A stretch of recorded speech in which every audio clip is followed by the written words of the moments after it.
Get out of my house. Margaret Hayes said it loudly enough that every conversation in the dining room stopped at once. The fork in Grant's hand froze halfway to his plate. His younger cousin stopped chewing. Even the dishwasher humming somewhere behind the kitchen wall suddenly seemed too loud. I stood beside the dining table with my phone in one hand and my coat draped over the other arm, staring at my mother-in-law. For a second, I genuinely thought I had misunderstood her. Excuse me. Margaret pushed back her chair.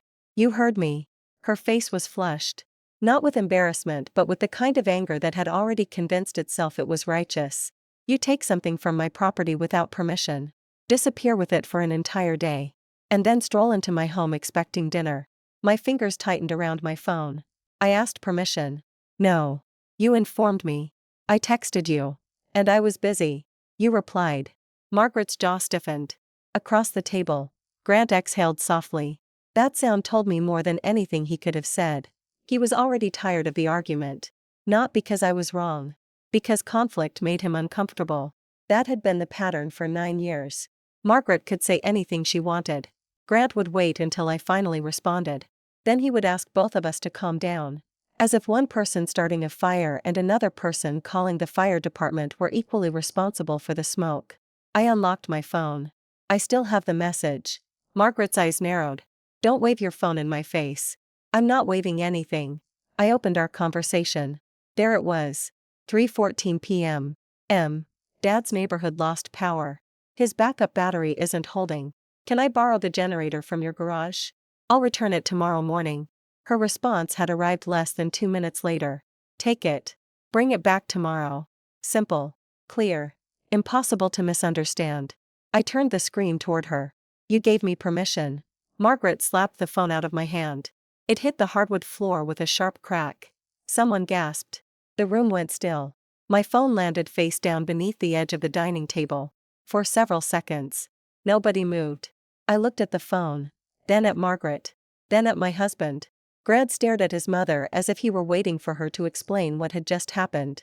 She didn't. Instead, she folded her arms. You have no respect. Something inside me became very quiet. Not broken. Not angry. Quiet. My father had called me that afternoon after a severe thunderstorm rolled through Wake County. Walter Reed was 69 years old and stubborn enough to treat asking for help like a moral failure. So when he called me and said the power had gone out and his home medical equipment wasn't staying charged properly, I had left work immediately. My own portable generator was being serviced. Grant was 2 counties away meeting a client. Margaret lived less than 10 minutes from my father. And in her garage sat a generator she had purchased after a hurricane scare 3 years earlier and had used exactly once. So I asked. She said yes. I loaded it into my SUV, drove to Dad's house, connected the backup system, waited until the power stabilized, picked up groceries for him, and stayed long enough to make sure he was okay. Then I returned the generator before dinner. I even filled the fuel tank. Apparently, none of that mattered. Nora. Grant finally spoke. His voice was low, careful. I looked at him. He rubbed one hand across his forehead. Maybe we should just not do this tonight. I stared at him. Do what? He glanced toward his mother. Argue. A strange laugh almost escaped me. I showed her a text message. I know. She knocked my phone onto the floor. I saw. And your response is that I should stop arguing. Margaret made a disgusted sound. Oh. For God's sake. Grant. This is exactly what she does. She turns everything into some attack against her. I didn't look at Margaret. I kept my eyes on my husband. Grant shifted in his chair. Nora. Mom's upset. There it was. The sentence I had heard in a dozen different forms over 9 years. Mom's upset. Mom didn't mean it like that. Mom worries. Mom has always been protective. Mom's generation is different. Mom had a difficult marriage. Mom sacrificed a lot for me. Every explanation ended in the same place. I was expected to absorb whatever Margaret did because understanding her was apparently easier than expecting her to change. I nodded slowly. So she's upset. Grant looked relieved, mistaking my calmness for surrender. Yes. And because she's upset. What? He hesitated. Margaret answered for him. You should apologize. I finally looked at her. For borrowing something you gave me permission to borrow. For your attitude. My attitude. You have always had one. I smiled faintly. That's convenient. Her eyes flashed. Excuse me. You can't prove I did anything wrong. So now the problem is my attitude. Nora. Grant warned. I turned toward him. What? Can we please just stop? No. That word surprised everyone. Especially me. I almost never said no to Grant in front of his mother. I negotiated. Softened. Explained. Made jokes. Changed the subject. I had spent years trying to keep peace in that family. But there was something about watching my phone hit the floor while my husband sat 3 feet away that changed the shape of the room around me. For the first time, I could see the entire situation without excuses covering it. Margaret wasn't difficult. She was controlling. Grant wasn't caught in the middle. He chose the middle because it required the least courage. And I wasn't keeping peace. I was paying for it. Grant stood. Nora. Please. I looked at him. What exactly are you asking me to do? He glanced at his relatives. That bothered him. Not what his mother had done. The audience. I'm asking you not to make this worse. My throat tightened. I forced myself to stay calm. Your mother just accused me of stealing something she gave me permission to take. I didn't say she was right. She threw my phone. I know. And she told me I need to apologize. Grant closed his eyes briefly. Maybe you should just go home. The words landed softer than Margaret's. They hurt more. I studied him for a long moment. Then I asked. Home. His expression changed. What? You said I should go home. Yes. I glanced around Margaret's dining room. 9 years of Sunday dinners. 9 years of birthdays. Christmas mornings. Thanksgiving arguments. Wine glasses. Family photos. Grant's childhood pictures lined the hallway. Our wedding portrait had once sat on the sideboard. Margaret had replaced it last year with a photo of Grant receiving a regional sales award. I had noticed. I had pretended not to. I looked back at him. Where is home? Grant. He stared at me. Nora. No. I'm serious. My voice never rose. That somehow made the room even quieter. Where is it?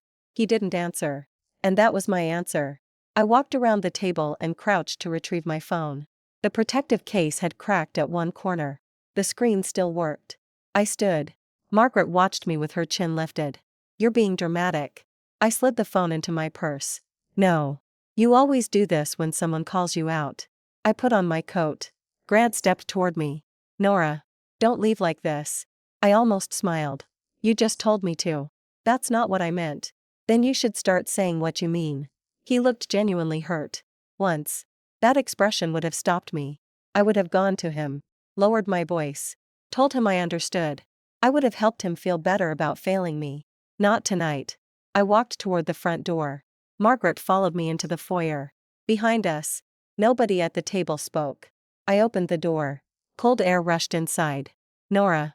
I turned. Margaret stood beneath the chandelier. Looking at me with the confidence of someone who believed she controlled the final word. If you walk out that door, she said, don't come back until you learn how to respect this family. I stared at her. 4 years. I had imagined winning an argument with Margaret. I had pictured the perfect sentence. Something sharp enough to silence her. Something clever enough to make Grant finally understand. But standing there, I realized I didn't want to win. I was tired. Tired of explaining. Tired of defending ordinary decisions. Tired of acting grateful for being tolerated. So I gave her the simplest answer I had. I won't. Margaret blinked. Grant stepped into the foyer. Nora. I walked outside. He followed me onto the porch. Wait. I kept walking. Nora. Come on. I reached my SUV. He caught up just as I opened the driver's door. You're seriously leaving? I turned around. You told me to go home. You know what I meant. Yes. That stopped him. I looked at the man I had loved for more than a decade. He looked exhausted. Confused. Almost frightened. But underneath all of that, I saw something I had refused to see for years. He expected me to fix this. Because I always did. I lowered my voice. Your mother could have apologized. Grant looked away. She won't when she's angry. You could have defended me. I was trying to keep things from getting worse. For who? He opened his mouth. Nothing came out. I nodded. That's what I thought. I got into the SUV. Grant placed one hand on the top of the door. Are you coming home tonight? I looked through the windshield. Our house was 25 minutes away. The house we had bought 6 years earlier. The house where I had selected every cabinet handle and spent 2 summers planting hydrangeas along the back fence. The house where Margaret had a key. The house where she came in without knocking often enough that I had stopped reacting. I should have said yes. Instead, I heard myself say, "I don't know." Grant's face went pale. "What does that mean?" "It means I don't know, Nora. I need to think." "About what?" I looked at him. "My life." He stepped back from the car. I shut the door. As I pulled away, I saw Margaret standing in the doorway behind him. Grant looked small between the house and the road. For the first time in our marriage, I didn't feel guilty for leaving him there. I drove to my father's house. Not because I wanted advice. Because I didn't trust myself to go home and pretend nothing had happened. Dad opened the door wearing plaid pajama pants and an old North Carolina State sweatshirt. He took one look at me and frowned. "You look terrible." "Thank you. You know what I mean." "I do." He stepped aside. "Coffee?" "It's 9:30. So, coffee." He nodded. "That's my girl." I sat at his kitchen table while he filled the old drip machine.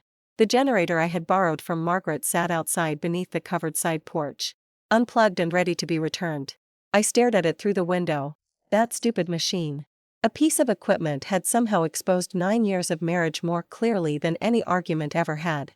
Dad set a mug in front of me. "What happened?" I wrapped both hands around it. "Margaret." He made a face. "That narrows it down." Despite myself. I laughed. Then my eyes burned. I looked down quickly. Dad sat across from me. He didn't ask again. That was one thing I loved about him. Walter Reed could be stubborn, irritating, and completely incapable of admitting he needed help. But he knew when silence was doing more work than questions. Finally, I told him everything. The text. The accusation. The phone. Grant. The sentence. "Maybe you should just go home." Dad listened without interrupting. When I finished, he leaned back. "So where did you go?" "Here." "That wasn't what I meant." I looked at him. He tapped one finger against the table. "Grant told you to go home."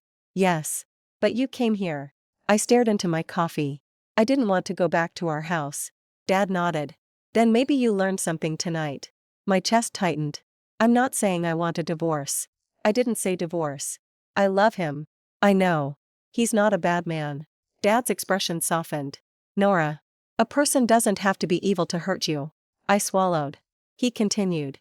"And loving someone doesn't require pretending their worst habits aren't real." I stared at the steam rising from my mug. He was scared of her. Probably. He's 37. So. I looked at him. Dad shrugged. "Fear doesn't check your driver's license." I laughed weakly. Then he leaned forward. "But adulthood does make you responsible for what you do with it." That sentence stayed with me. I slept in my old bedroom that night. Or tried to. At 12:48 a.m. Grant texted. "Please come home." At 1:06, Mom was wrong. At 1:19, I should have handled it differently. At 1:43, "Can we talk tomorrow?" I stared at the last message for a long time. Then I typed, "Yes. Tomorrow." I almost added "I love you." I deleted it. Not because it wasn't true. Because love had been doing too much work in our marriage. It had become the answer to every question. Why did I tolerate Margaret? Because I loved Grant.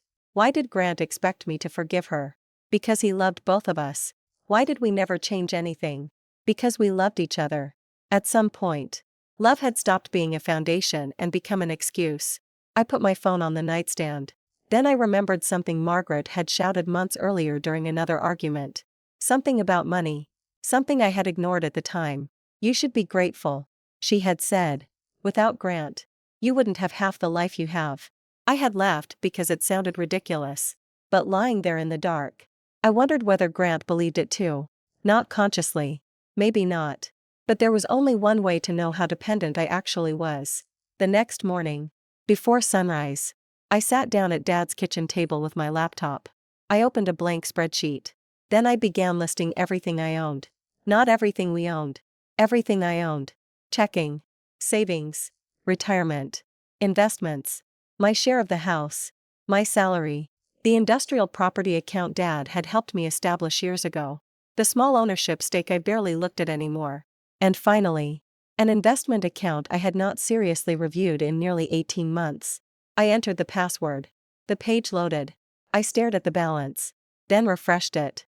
Once. Twice. I leaned closer to the screen. There had to be a mistake. Dad shuffled into the kitchen behind me. "You're up early." I didn't respond. He poured water into the coffee machine. Then he noticed my face. "What?" I slowly turned the laptop toward him. He looked at the screen. Unlike me. He didn't seem surprised. He just raised one eyebrow. "You really haven't checked that in a while, have you?" I looked back at the number. For 9 years. Margaret Hayes had spoken to me as if marrying her son had rescued me from an ordinary life. For 9 years. I had never bothered correcting her. That morning, sitting in my father's quiet kitchen, I finally understood something. Margaret wasn't just wrong. She had absolutely no idea who I was. And apparently, neither did my husband. I stared at the number on my laptop until it stopped looking like money and started looking like a typo. 7 figures. Not barely. Not if I counted the house. Not if I sold everything I owned and emptied my retirement accounts. 7 figures sitting in accounts with my name on them. I refreshed the page again. Dad opened the refrigerator. "You know doing that won't make it smaller." I looked at him. "You knew." "Knew what?" "That it had grown this much." He took out a carton of eggs. "I had a general idea." "A general idea." He shut the refrigerator door with his hip. "Nora, I taught you to invest. I didn't promise to stare at your statements every month like a racetrack scoreboard." I turned the laptop back toward myself. The largest account had started when I was 24. At the time, it had felt almost embarrassingly small. $200 here. 100 there. A few months where I could afford nothing at all. Dad had never cared about the amount. He cared that I kept doing it. Time matters more than excitement. He used to tell me. I had listened. Then life got busy. Marriage. Mortgage. Promotions. Family obligations. Grant's career. Sunday dinners at Margaret's house. I kept contributing automatically and mostly stopped paying attention. Dad placed a frying pan on the stove. "You look disappointed." I turned. "Disappointed? You expected to discover you were helpless." I frowned. "I didn't expect that." He glanced over his shoulder. "Maybe not consciously." I closed the laptop halfway. "I'm not trying to prove anything." "No. No." "Then why are you checking every account you own before 7 in the morning?" I hated how quickly he could do that. Cut through whatever explanation I had prepared and land directly on the thing underneath it. I leaned back. "Margaret said I couldn't afford my life without Grant." Dad nodded. "And you wanted to know if she was right?" "I wanted to know what my position was." "Same thing." I sighed. He cracked an egg into the pan. For several minutes. Neither of us spoke. I pulled up another account. My retirement plan. Then the records tied to Reed Industrial Holdings. The name sounded much grander than the reality. My grandfather had bought a small warehouse property outside Durham decades ago. My father and his brother inherited it. Eventually, the land around it changed. Warehouses became distribution centers. Distribution centers became logistics hubs. Developers began calling. Dad never became a real estate tycoon. He simply held on to something other people eventually wanted. When part of the property was sold, he placed a percentage of the proceeds into a structure that gave me a modest ownership interest and long-term distributions. I had always treated it as future money. Retirement money. Emergency money. Never lifestyle money. Grant knew about it in the vaguest possible way. "Your dad has some property thing," he had once said. That was the extent of his curiosity. At the time, I had appreciated it. I thought it meant money wasn't important to him. Sitting there that morning, I wondered whether it meant something else. Maybe he had never asked because he had never imagined I could have much. My phone rang. Grant. I watched his name flash across the screen. Dad slid eggs onto a plate. "You going to answer that?" "Yes." I didn't move. Dad placed the plate in front of me. Eventually, I gave him a look. He smiled. "I'm going outside." "You just made breakfast." "I can eat on the porch." "That's ridiculous. So is listening to your daughter discuss her marriage before coffee." He carried his plate toward the back door. Then paused. "Nora." I looked up. "Don't decide what you want based on how scared someone else is of losing what they're used to." Then he left. My phone stopped ringing. 5 seconds later, it rang again. I answered. "Hi." Grant exhaled immediately. "Thank God. I said we could talk today." "I know. Where are you?" "At Dad's." "Are you coming home?" I looked at my laptop. "I don't know yet." There was a pause. You said that last night. I meant it. Nora. I barely slept. Neither did I. I thought. I didn't say it. Grant continued. I know Mom was out of line. Which part? Another pause. What? Which part was out of line? Nora. I'm asking. He sighed. The generator thing. The accusation. Yes. The phone. Yes. Throwing me out. She was angry. There it was again. I closed my eyes. Grant. I'm not defending her. You just explained her. That's not the same thing. It has been for 9 years. Silence. I could almost see him standing in our kitchen. One hand braced against the counter. Tie loosened. Face tired. Grant always looked tired when I forced him to confront something emotional. At work. He could negotiate contracts worth millions. He could sit across from hospital executives and argue over pricing structures without blinking. But put Margaret in a room and ask him to tell her no. He became 17. I talked to her last night. He said. I opened my eyes. What did you say? That she shouldn't have done that. Anne. She said you were disrespectful. I laughed once. Not because it was funny. And what did you say? I told her that wasn't the point. I waited. That's it. What did you want me to do? I stared at the wall. Maybe tell her she doesn't get to treat your wife that way. I basically did. No. Grant. You basically suggested she use a different method next time. That's not fair. Isn't it? He went quiet. Then his tone changed. Softer. You're really angry. Yes. That seemed to surprise him. I almost never admitted anger. I had always thought saying I'm hurt made me reasonable, while saying I'm angry made me difficult. Margaret had trained that out of me without ever needing to say it directly. Angry women were dramatic. Angry daughters-in-law were divisive. Angry wives were making their husbands choose sides. So I had spent years being hurt instead. I don't know what you want me to say. Grant said. I don't want a sentence. What do you want? I looked down at the spreadsheet. I want to know whether you understand why this is bigger than last night. I do. Then explain it. He hesitated. I waited. Finally he said. Mom doesn't respect your boundaries. That was something. Anne. And I should have defended you. Better. Anne. His voice tightened. Nora. This feels like a test. It's not. It feels like one. Because I'm not giving you the answers. He didn't respond. I continued. 4 years. Every time your mother crossed a line. You waited for me to recover fast enough so you wouldn't have to confront her. That's not true. It is. No. Sometimes I talked to her privately. After telling me not to make a scene. I was trying to keep things calm. I lowered my voice.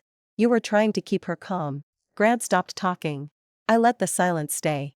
That was new for me too. I normally rushed to fill silence because I hated making people uncomfortable. That morning, I decided discomfort could do its share of the work. Finally he said. Can you come home? Not yet. For how long? I don't know. Nora. We're married. Yes. That house is your home too. I thought about what Dad had asked me the night before. Then maybe you learned something tonight. I said. I need some space. Grant let out a frustrated breath. For what? To figure out what I want my life to look like. You already have a life. The sentence came out faster than he intended. He immediately corrected himself. That's not what I meant. But I had heard it. I looked at the numbers on the screen again. My salary. My retirement. My investments. My ownership interest. The house. Our debt. Everything. You're right. I said. He sounded confused. What? I do have a life. Nora, I'll call you later. Wait. I hung up. My hands were shaking. Not from fear. From the strange feeling of having ended a conversation before the other person was ready. I sat there for a minute. Then I opened a new document. At the top, I typed things I need to understand before I go back. I stared at the words. Then began writing. Who owns what? What debt is in my name? What accounts does Margaret have access to? Who has keys to the house? What recurring expenses am I paying for that are not mine? What would happen financially if Grant and I lived separately? How much would I need to rent or buy something alone? What would I lose if I left? What would I gain? That final question surprised me. I left it unanswered. By 10:30, I had moved from emotional confusion into something I understood much better. Numbers. Numbers did not sulk. They didn't change the subject. They didn't say, that's not what I meant. They simply sat there and told the truth. Our joint checking account was healthy. Our mortgage was manageable. My retirement was stronger than Grant's. My investment portfolio was significantly stronger. The industrial property distributions had been reinvested for years. My personal emergency savings alone could cover more than a year of my normal expenses. And then there was something else. A high-yield account connected to an old property sale. I had forgotten how much of the proceeds Dad had transferred into my name. Not forgotten that it existed. Forgotten what it had become. I called the number listed for my financial advisor. A woman named Claire Monroe answered. We had spoken maybe 3 times in the past 2 years. Nora, she said warmly. Good to hear from you. Do you have time to go over everything? Everything. My full position. There was a beat. Of course. I mean all of it. Investments. Property interests. Liquidity. Tax exposure. What I could reasonably do if I needed to restructure my life. Her tone changed slightly. More careful. Are you planning a major financial decision? Possibly. Divorce. I looked toward the back porch. Dad was sweeping leaves as if he hadn't been trying to overhear me through the screen door for the last 20 minutes. I don't know. That's okay. We can look at the numbers without making assumptions. Exactly what I needed. For the next hour. Claire walked me through everything. Some of it I knew. Some of it embarrassed me. Not because I had done anything wrong. Because I had been so passive. You've done a very good job staying invested, she said. I mostly ignored it. That can be a surprisingly effective strategy. I smiled. She continued. You've also benefited from the REIT property distributions. How much of my current net worth comes from that? She gave me a number. I stared at the wall. That much. Yes. And if I wanted to buy property, what kind? I don't know yet. Primary residence. Maybe. Investment. Maybe. She laughed lightly. Very specific. I'm having a specific kind of week. I gathered. Then she became serious again. Nora. Without giving you a legal opinion. Financially speaking. You have options. I wrote that down. You have options. How many? A lot more than you seem to think. I looked at the words. Options. Margaret had always spoken about my life as if everything flowed through her family. Grant's job. Grant's income. Grant's connections. Grant's house. Even when we bought our home together. Margaret had referred to it as the house Grant bought. I had corrected her once. She had laughed. Of course, dear. I know you contribute. Contribute. As if I were helping with groceries. My name was on the mortgage. My money had paid half the down payment. My salary had covered nearly half the monthly expenses for 6 years. And somehow, in Margaret's version of our family, I remained a guest. I thanked Claire.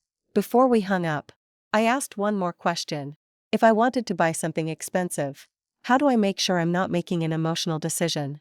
Wait 24 hours before signing anything. That's it. No. Hire independent counsel. Get an inspection. Review your tax position. Don't touch retirement funds unnecessarily. And ask yourself whether you'd still want the purchase if the person you're angry with never found out about it. I paused. That last one feels personal.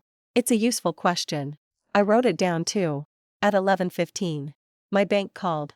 At first I assumed it was fraud detection. It wasn't. Ms. Hayes. The representative said. We're calling because there was an attempted transaction on an authorized user card connected to your household spending account. I frowned. Which card? She gave me the last 4 digits. I knew immediately. Margaret. Years ago, when Grant's father died, he had asked if we could put his mother on an authorized card for certain family expenses. Groceries after surgery. Prescription pickups. Household supplies. Small emergencies. At the time, it made sense. Over the years, small emergencies became routine lunches, gas, home decor, gardening supplies, and the occasional dinner Margaret insisted was for family. I had complained once. Grant said it was easier not to make an issue of it. So I stopped looking closely. What was the transaction? I asked. A home furnishings purchase for $1,842.17. I almost laughed. Was it declined? Yes. Because the account triggered a verification flag. I stared at my spreadsheet. What do I need to do to remove an authorized user? The representative explained the process. Security verification. Consent from an account owner. A few minutes. I was an account owner. I answered every question. Then she asked. Would you like the authorized card permanently deactivated? I hesitated. Not because I thought I shouldn't. Because I knew exactly what would happen next. Margaret would call. Grant would panic. I would be accused of escalating things. I looked again at my list. What recurring expenses am I paying for that are not mine? Yes. I said. Please deactivate it. Done. I expected to feel victorious. I didn't. I felt clean. Like finally clearing a drawer full of things I should have thrown away years ago. 43 minutes later. My phone rang. Margaret. I let it ring twice. Then answered. What did you do? No hello. No hesitation. I kept my tone neutral. Good morning. Did you freeze my card? I deactivated an authorized card connected to our account. You had no right. I'm an account owner. That card was for family expenses. You were buying furniture. That is none of your business. It becomes my business when the charge goes through my account. Her breathing changed. You're punishing me. No. You absolutely are. I'm separating expenses. Because you're angry. Because the arrangement no longer makes sense. You are unbelievable. I looked through the window. Dad was now pretending to clean a rake that had never needed cleaning in its life. Margaret continued. I let you borrow my property yesterday. And this is how you repay me. You accused me of stealing it. Because you took advantage of me. I asked. You said yes. You always twist things. I closed my eyes briefly. No. Margaret. I'm starting to keep them simple. What does that mean? It means your expenses are yours. There was a long silence. Then she laughed. Not amused. Cruel. You really think you're proving something, don't you? I'm not trying to prove anything. You think because you have a little salary and one decent investment account, you can suddenly act independent. My eyes opened. One decent investment account. I went still. How do you know about my investments? Silence. Very brief. But I heard it. Margaret recovered quickly. Grant has mentioned them. I knew that wasn't true. Grant barely knew what accounts I had. What did he tell you? Oh. Please. No. What exactly did Grant tell you? Her voice sharpened. This is what I mean about your attitude. I almost smiled. There it was again. When facts got uncomfortable, my attitude became the emergency exit. Margaret. What? How much do you think I have? She scoffed. Enough to make you arrogant. Apparently. Not enough to maintain your lifestyle without my son. I looked at the laptop. The number on the screen suddenly felt less like money and more like evidence. Not evidence against Margaret. Evidence against the story I had allowed other people to tell about me. You're very sure about that. I know how the world works. So do I. You have no idea what it costs to maintain the life Grant gives you. That sentence did something unexpected. It made me calm. Completely calm. Because suddenly I understood how thoroughly Margaret had misread me. Not just financially. As a person. She believed dependence was the only explanation for tolerance. She thought I stayed quiet because I had nowhere else to go. I lowered my voice. Margaret. I'm going to say something once. She said nothing. I have never needed your family to finance my life. Oh. Spare me. I said finance. Not love. That silenced her. I loved Grant. I built a marriage with Grant. I contributed to our home. I paid bills. I supported his career. I showed up for this family because I chose to. You're rewriting history. No. I glanced at the account balance. I think I'm finally reading it accurately. Her voice dropped. You wouldn't last 3 months on your own. I smiled. Not because I wanted revenge. Because for the first time, the insult no longer found a place to land. You really don't know me. Then I hung up. Grant called 12 minutes later. Of course he did. Did you cancel Mom's card? Yes. Nora. What? Why would you do that today? I laughed softly. That question is fascinating. What does that mean? It means you're asking why I stopped paying for your mother before asking why your mother was using our money to buy almost $2,000 of furniture. He went quiet. What furniture? Exactly. Another pause. I didn't know. I know. Why didn't you tell me first? Because I'm an account owner. I'm not saying you needed permission. You're asking why I didn't get it. No. I'm asking why we couldn't discuss it.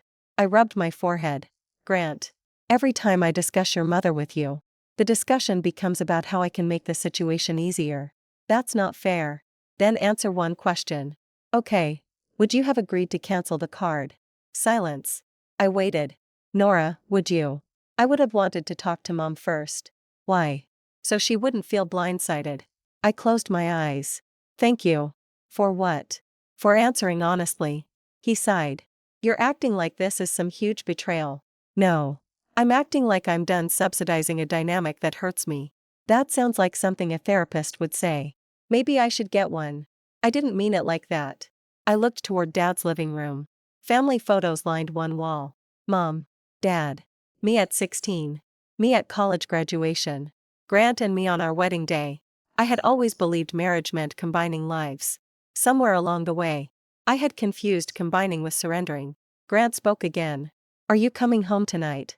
I thought about it. Not tonight. His voice changed. Nora. I need more time. How much more? I don't know. You keep saying that. Because it's still true. Are you leaving me? There it was. The question beneath every other question. I took a slow breath. I'm not making that decision today. Then what are you doing? I looked at my laptop. At the list. At the notes from Claire. At the words you have options. I'm finding out what my choices actually are. Grant was silent. Then he said something I didn't expect. Do you think I've trapped you? The question hurt. Not because the answer was yes. Because I didn't know. I think. I said carefully. You got comfortable with me being the person who always stayed. His breathing was audible through the phone. That's not the same thing. No. Do you want me to come over? Not today. Nora. Please respect one thing I'm asking for. He stopped. Then. Quietly, okay. That mattered. Small. Late. But real. Thank you. We hung up. That afternoon. Dad and I drove back to my house. Not because I was moving home. Because I needed clothes. Documents. My medication. My work laptop. And one other thing. Keys. Margaret had a key to our home. So did Grant's sister. So did one of his cousins. Supposedly for emergencies. I had never liked it. Grant always said family should have access. Standing in the entryway that afternoon, I looked at the little ceramic bowl where spare keys had once been kept. Empty. Dad noticed. What? Nothing. You're staring at a bowl like it insulted your mother. My mother is dead. Then clearly the bowl should know better. I laughed. It felt good. Then I went upstairs. I packed one suitcase. Not two. One. Enough for a week. Maybe two. I took my passport. Birth certificate. Copies of investment paperwork. Personal tax records. Not because I thought Grant would touch them. I didn't. But I was beginning to understand the value of knowing where my own life was stored. Dad leaned against the bedroom door. You taking everything? No. Why not? Because I'm not moving out. He nodded. You're just not moving back in. I looked at him. That sounds ridiculous. Most important distinctions do.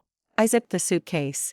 On the way downstairs, I stopped at the framed wedding photo in the hallway. Grant looked happy. So did I. Margaret had cried during the ceremony. At the time, I thought they were tears of joy. Years later, she admitted she had been terrified her son would forget his family. I should have paid more attention to the wording. Grant had not forgotten his family. He had simply married one. Margaret never accepted the distinction. My phone buzzed. A text from Grant. Mom says you threatened her on the phone. I stared at it. Dad read my face. What now? I showed him. He snorted. Did you? No. Then save the message. I looked at him. What? Save everything. Why? Because people who change stories usually don't stop after the first version. I stared at the text again. Then took a screenshot. I created a folder. Margaret, communications. It felt dramatic. Almost paranoid. But I saved it anyway. That decision would matter far more than I understood at the time. That evening, after dinner, I sat alone in Dad's spare bedroom and opened a real estate website. I wasn't planning to buy anything. At least that was what I told myself. I searched apartments first. Downtown Raleigh, North Hills, Cary, then townhouses, then small houses, then mixed-use properties. That category caught my attention. I had spent 11 years in construction cost management. I knew buildings. I knew what renovation actually cost. I knew which charming original details meant expensive repairs. I knew which up-and-coming neighborhood descriptions meant you should visit after dark before making an offer. I had even dreamed, years earlier, about opening my own consulting practice. Nothing huge. Just me. Maybe 2 employees eventually. cost analysis, renovation budgets, project feasibility. I had never done it. Grant's job provided stability. My job was decent. Life was busy. There was always a reason to wait. I clicked through listings. Most were wrong. Too expensive. Wrong location. Bad parking. Bad structure. Then I saw a brick building on Hawthorne Avenue. 2 stories. Built in 1948. Renovated electrical. Original hardwood upstairs. Commercial zoning on the first floor. Residential use permitted on the second. Large front windows. Rear parking. Price high. But not absurd. I clicked the map. Then froze. Hawthorne Avenue. I knew that street. Margaret's real estate office had been there for 22 years. I zoomed in. There it was. Hayes Cole Realty, and across the intersection, slightly diagonal from it, the building for sale. I stared at the map. Then laughed. One short, disbelieving laugh. Dad called from the hallway. "What's funny?" "Nothing." He stepped into the doorway. That's usually how trouble introduces itself. I turned the laptop toward him. He adjusted his glasses. "Nice brickwork. Look at the map." He did. Then looked at me. Then back at the screen. "Oh. Yeah. That's Margaret's office." "Yes. Across the street. Diagonal. That distinction seems very important to you." I smiled despite myself. Dad pulled out the desk chair and sat. "You thinking about buying it?" "No. You've been staring at it for 5 minutes." "I'm thinking about looking at it." "That's how buying usually starts." "I like the building." It has nothing to do with her." Dad gave me a look. "Okay. It doesn't have nothing to do with her." He nodded. "Better." I looked at the listing photos again. The upstairs had sunlight pouring through wide windows. The ground floor was empty except for exposed brick and old wood beams. I could picture desks there. Sample boards. Plans spread across a conference table. A brass sign near the entrance. Nora Reed Consulting. The thought startled me. Not Nora Hayes. Nora Reed. My professional name had never changed. I had kept Reed because my certifications, projects, and industry relationships were built under it. Margaret hated that. "You're married," she once said. "Why keep your father's name at work?" "Because it's my name," I had wanted to say. Instead, I had laughed. More peacekeeping. I clicked schedule a tour. A form opened. Dad watched me. "You still sure this has nothing to do with her?" "No." I filled in my name, phone number, email, then paused over the message box. Dad said, "Ask yourself the advisor question." I looked at him. "What advisor question?" "Would you still want it if Margaret never found out?" I had forgotten he could hear through doors. I turned back to the listing. The brick. The windows. The upstairs apartment. The office downstairs. The location near downtown. The parking. The price. The potential. I imagined the same building 5 miles away. Would I still want it? Yes. That answer made me sit straighter. I typed, "I'd like to schedule a private showing as soon as possible." Then I hit send. Dad smiled. "What?" "Nothing." "You're smiling." "I like buildings." "No. You like trouble." He stood. "Get some sleep." I closed the laptop. But before I did, I looked one more time at the map. Margaret's office on one side. The building on the other. Less than 100 yards apart. The woman who had spent years reminding me that everything I had came through her son was going to look out her office window every day and see one of two things. An empty building someone else eventually bought. Or me. For the first time since Sunday night, I felt something other than anger. Possibility.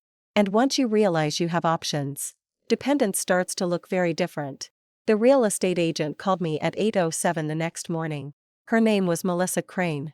And she had the overly cheerful voice of someone who had learned how to sound excited about square footage before breakfast. "Ms. Reed." "Yes. I'm calling about the Hawthorne Avenue property." I sat up in bed. Dad was already awake somewhere downstairs. I could hear a cabinet door close, followed by the unmistakable scrape of his coffee mug across the kitchen counter. "Yes. I can show it to you at 11:30 if that works." I glanced at my calendar. I had a project review at 10. Another meeting at 2. 11:30 was terrible. "Yes," I said.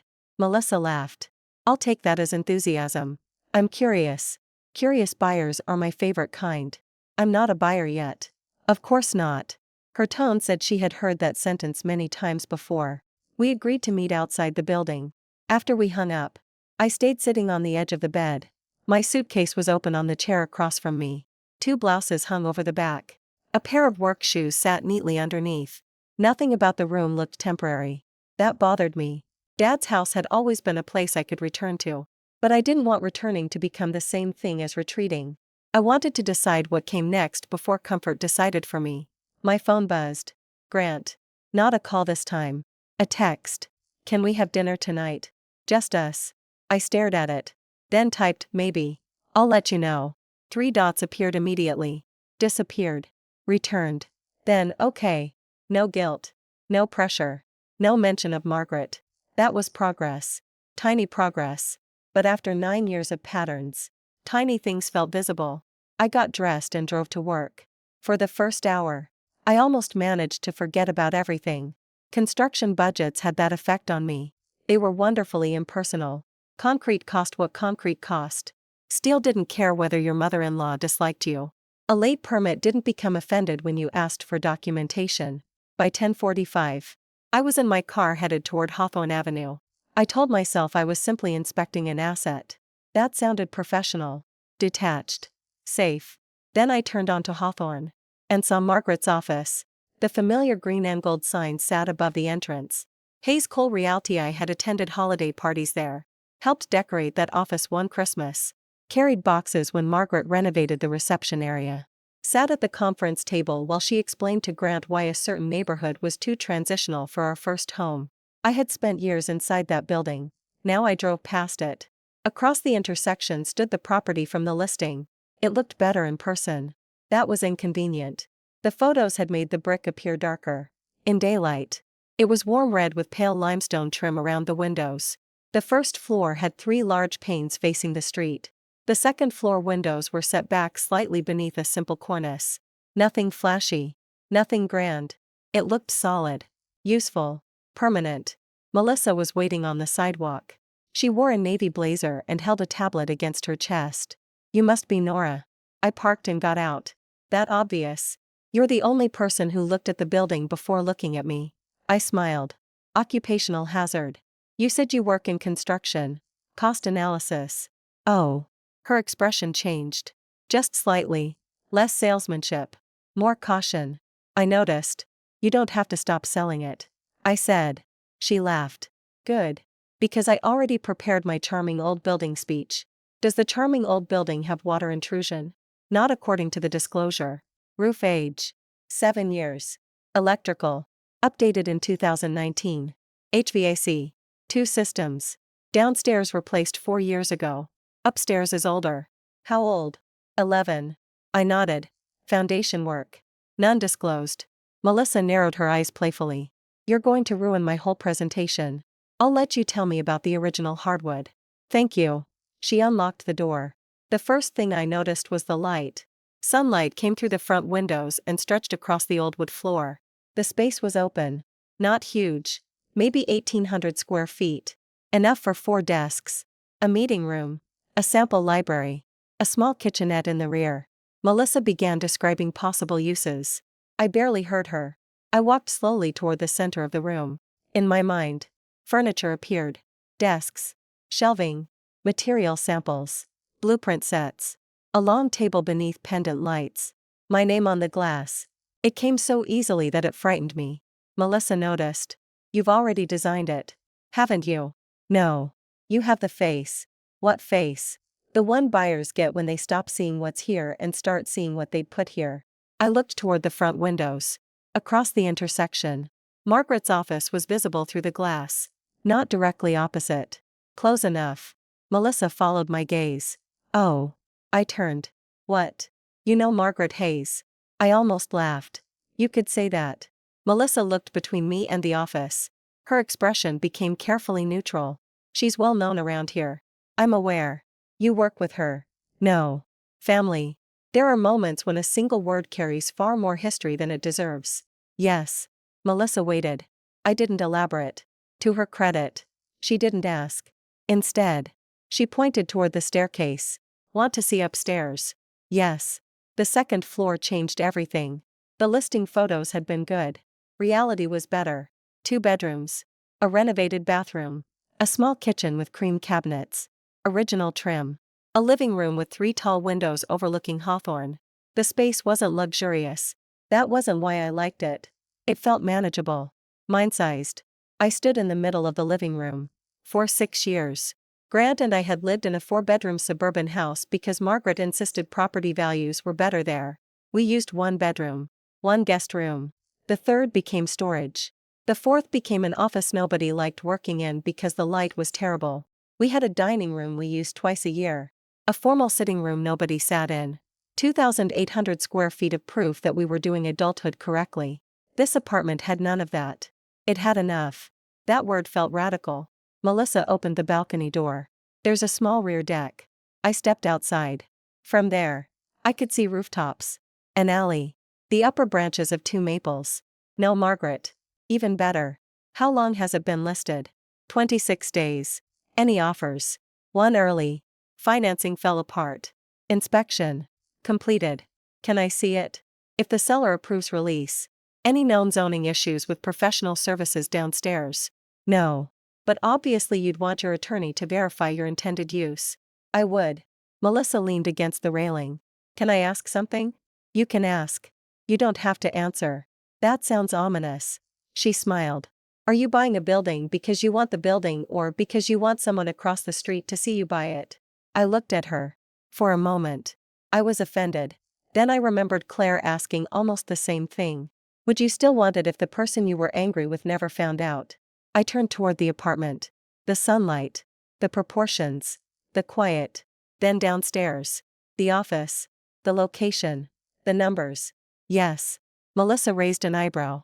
Yes, what? I'd want it if her office were 10 miles away. That was the first time I said it aloud. And hearing it mattered. Melissa nodded. Good. Do agents usually give psychological screening to buyers? Only the ones buying buildings across from relatives. Fair. She checked something on her tablet. Do you want comparable sales? Yes. Operating cost estimates? Yes. Tax history?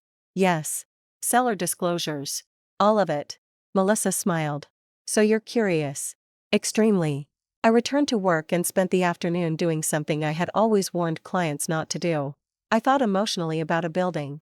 Then I forced myself to think financially about it. Purchase price. Closing costs. Commercial insurance. Property tax. Maintenance reserve. Renovation. Utilities. Potential business revenue. Opportunity cost. I built 3 models. Conservative. Moderate. Ugly. The ugly one assumed the upstairs HVAC failed within 12 months. Construction downstairs ran 15% over budget. And my consulting business made almost nothing for the first year. I could still afford it. That surprised me more than the purchase price. At 4:30. I called Claire. I looked at a property. That was fast. You told me I had options. I didn't expect you to test the upper boundary by lunch. I smiled. I emailed her the listing. There was silence for a few seconds. Then, mixed use. Yes. You're planning to live upstairs. Potentially. And use downstairs. Consulting office. Is there currently a consulting business? Not exactly. Nora. I've had clients ask me to take private work before. That is not a business plan. I know. Do you? Yes. She sighed. Okay. We separate the decisions. What decisions? Buying a property and launching a business are 2 different risks. Don't romanticize combining them. I wrote that down. Continue. You need a lawyer. CPA. Inspection. Possibly a zoning confirmation. If you use the property partly for business. We need to discuss ownership structure. Okay. And you need to tell me why you like it. Location. Too broad. Parking. Boring but useful. Structural condition seems decent. Better. 2nd floor apartment. Fine. 1st floor commercial layout. Fine. Purchase price is within the range we discussed. Yes. I hesitated. Claire waited. Anne. And my mother-in-law works across the street. Silence. Then, yeah. Does that make the property more valuable or less valuable to you? I smiled despite myself. Emotionally. Yes. Both. Financially. Irrelevant. Good answer. I know how it sounds. It sounds like you're angry. I am.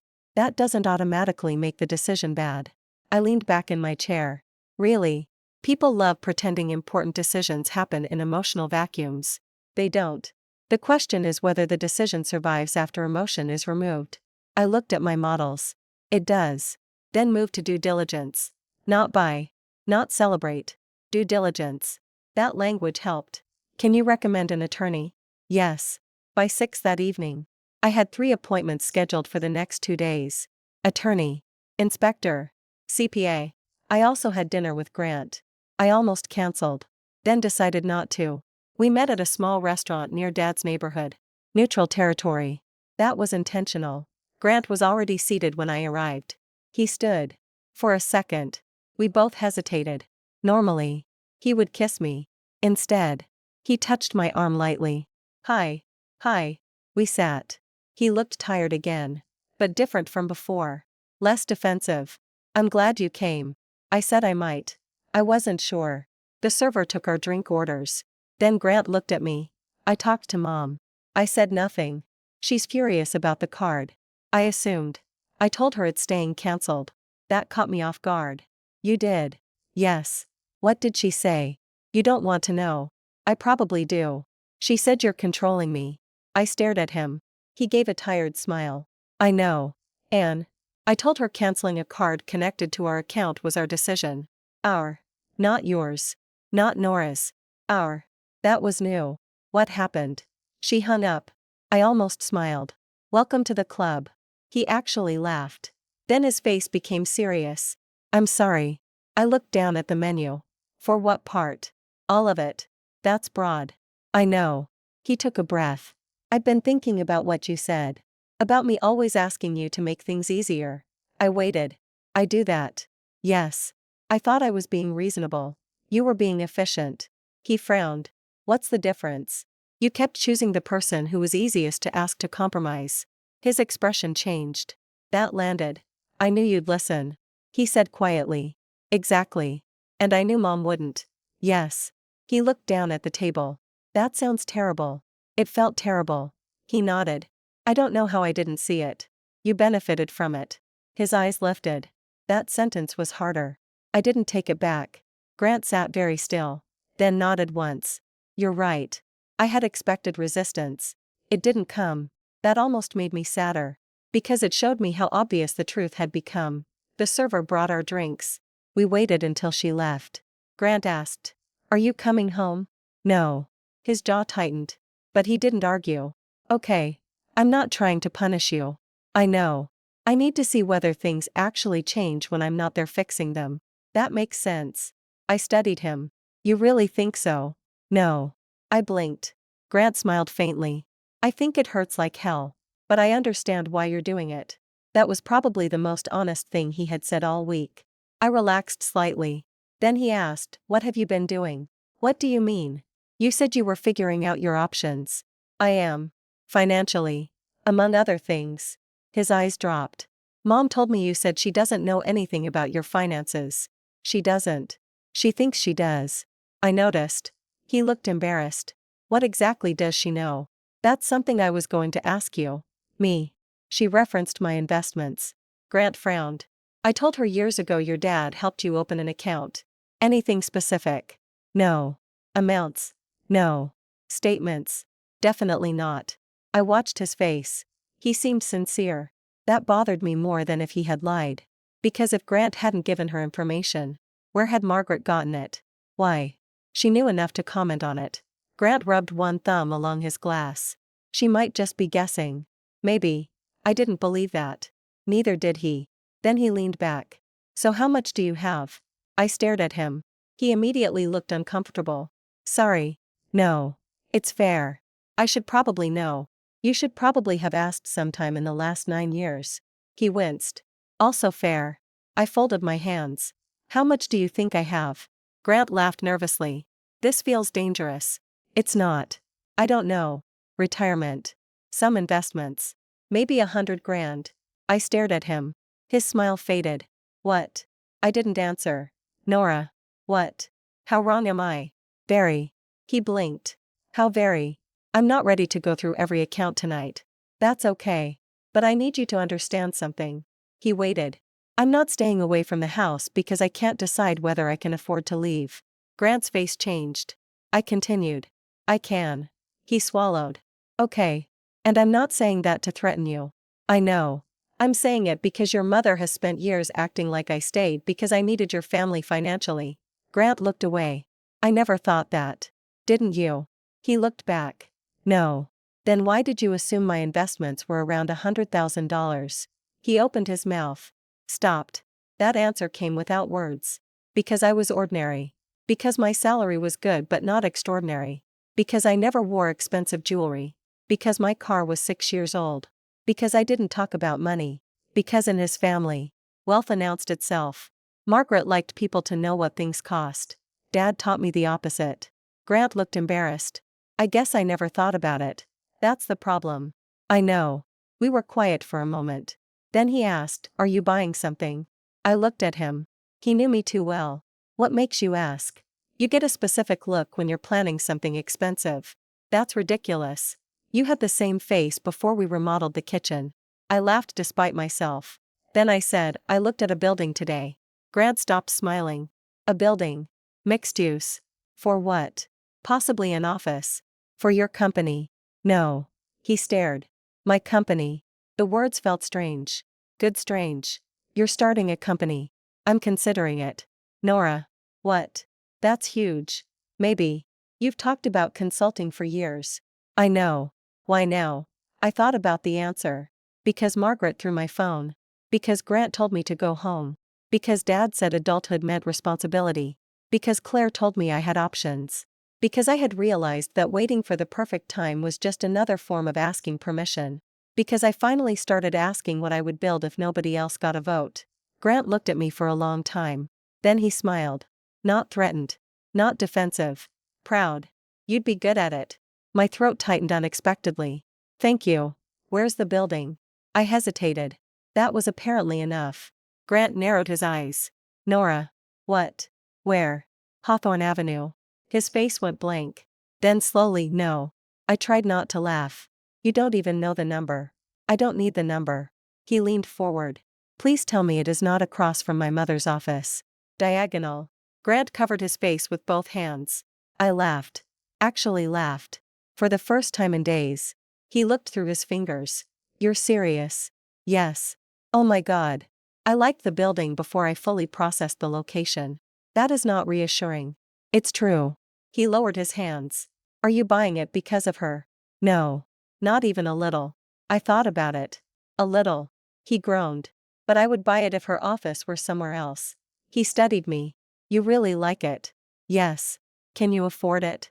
Yes. The answer came too fast. His eyebrows rose. Oh. I almost laughed again. That one syllable captured years of assumptions collapsing at once. Have you made an offer? Not yet. Are you going to? If the due diligence works. Grant leaned back. Then shook his head slowly. You know what's going to happen. Yes. Mom is going to lose her mind. Yes. And you're okay with that? I considered the question. No. He looked surprised. I'm not doing it to make her lose her mind. I'm just no longer using her reaction as part of my decision-making process. Grant stared at me. Then said softly, that might be worse for her. I smiled. Probably. The inspection took nearly 4 hours. The building had issues. Of course it did. Old buildings always did. A section of plumbing needed replacement. The upstairs HVAC had maybe 3 useful years left. Not 5. The rear exterior stairs needed repair. Some windows would need work within a couple of years. Nothing structural. Nothing catastrophic. Nothing that scared me. The attorney confirmed the zoning supported my intended professional use. The CPA outlined a structure for separating personal and business expenses. Claire reviewed my cash position and strongly advised against draining investments unnecessarily. Melissa sent comparables. I built another spreadsheet. Then another. For 48 hours. I did everything possible to talk myself out of the purchase. The numbers refused to cooperate. It made sense. Not perfect sense. No real estate purchase does. But enough. So I made an offer. Below asking. With inspection protections. Seller countered. I countered again. At 3:26 on Thursday afternoon. Melissa called. They accepted. I stood in the parking lot outside my office. For a moment, all I could hear was traffic. You there? Yes. Congratulations. Not yet. Melissa laughed. Right. Attorney. Closing. Final walkthrough. You are the least emotionally satisfying buyer I've ever had. I'm excited. You sound like someone approved a bridge permit. That's excitement in my profession. She laughed again. We hung up. I stood beside my car. Then something unexpected happened. I cried. Not much. Just enough that I had to wipe under my eyes before getting into the driver's seat. I wasn't crying because I had bought a building. Technically, I hadn't yet. I cried because I had made a major decision without asking whether Margaret would approve. Without asking whether Grant was comfortable. Without asking whether the family would think it was practical. I had consulted experts, reviewed numbers, assessed risk, and then decided. I had forgotten what that felt like. Closing happened 12 days later. The seller was an older man named Raymond Price who had owned the property for almost 30 years. He shook my hand after the final signatures. You going to keep the brick exposed downstairs? Yes. Good. He nodded approvingly. My wife always liked that wall. I smiled.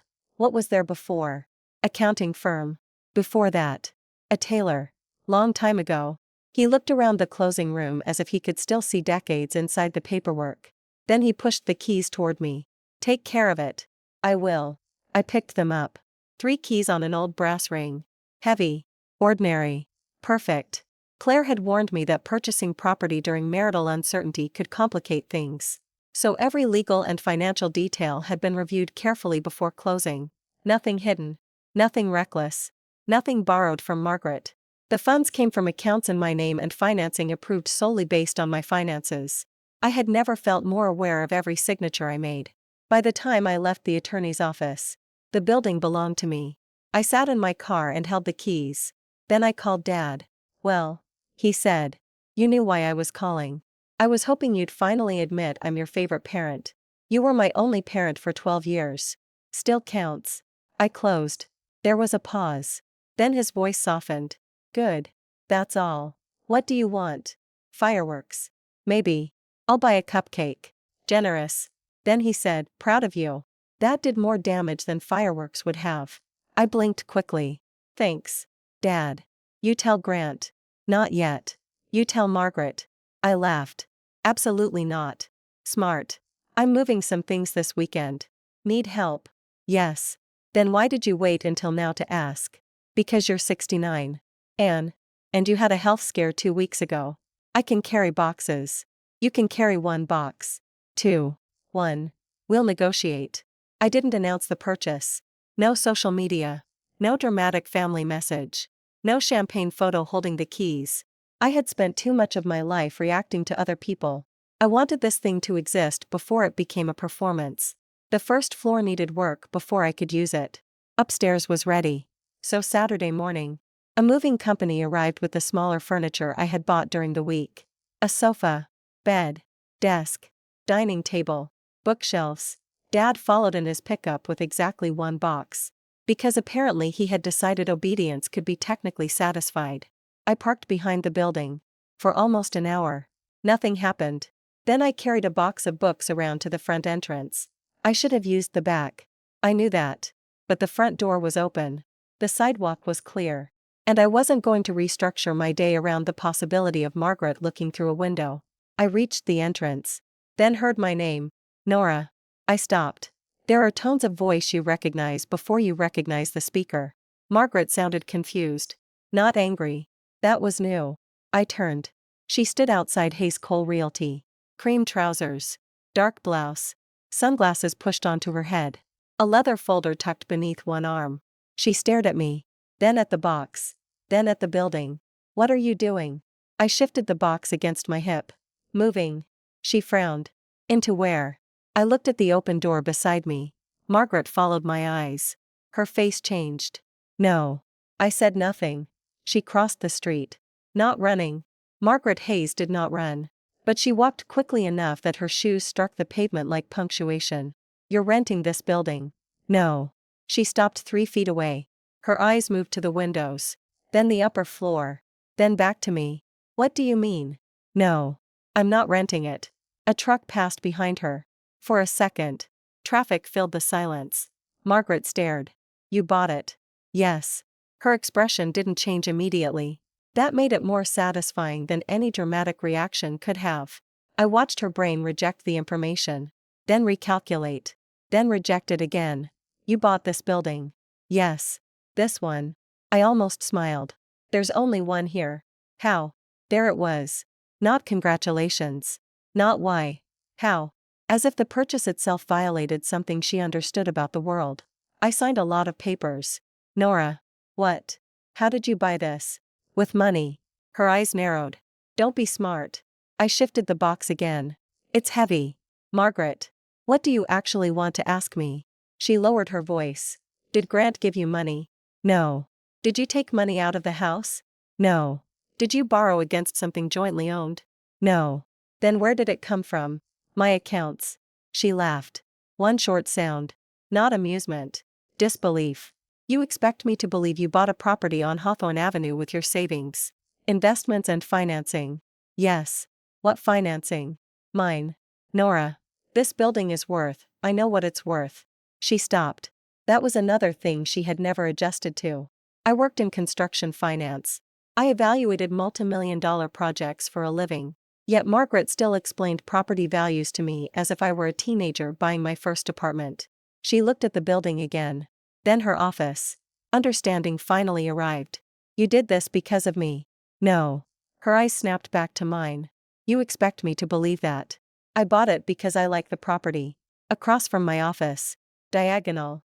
Stop saying diagonal. That nearly made me laugh. Margaret pointed at the building. You could have bought anywhere. Yes. And you chose here. Yes. To humiliate me. No. To prove something. No. Then why? I looked at the front windows. The old brick. The upper apartment. A delivery crew moving my dining table upstairs. Because I could. That would have been the cruel answer. It also would have been partly true. But not the important truth. Because it fits the life I'm building. Margaret went very still. What life? My life. You already have a life. I almost smiled. Grant had said the exact same thing. Maybe families shared more language than they realized. Yes. I said. And I'm changing parts of it. Her eyes sharpened. So you are leaving Grant. I didn't say that. You moved out. I'm taking space. You bought a building. Yes. With an apartment. Yes. And you expect me to believe this isn't about leaving my son. I lowered the box onto the sidewalk. My arms were beginning to ache. Margaret. My marriage is between Grant and me. Nothing in a family is only between two people. That might be the biggest reason we're here. Her face tightened. What is that supposed to mean? It means I'm not discussing my marriage with you. You've already dragged me into it. No. I looked directly at her. You've been in it for years. That hurt. I saw it. But unlike before, I didn't rush to soften it. Margaret crossed her arms. You think money makes you powerful now? No. You think buying a building makes you better than everyone? No. You've always resented this family. I shook my head. That's not true. You've never appreciated what Grant gave you. What did Grant give me? Her lips parted. I waited. The life you have. I nodded slowly. There it was. The entire problem in one sentence. I asked, do you know what I earn? She looked annoyed. That's irrelevant. Do you know how much I paid toward our down payment? Silence.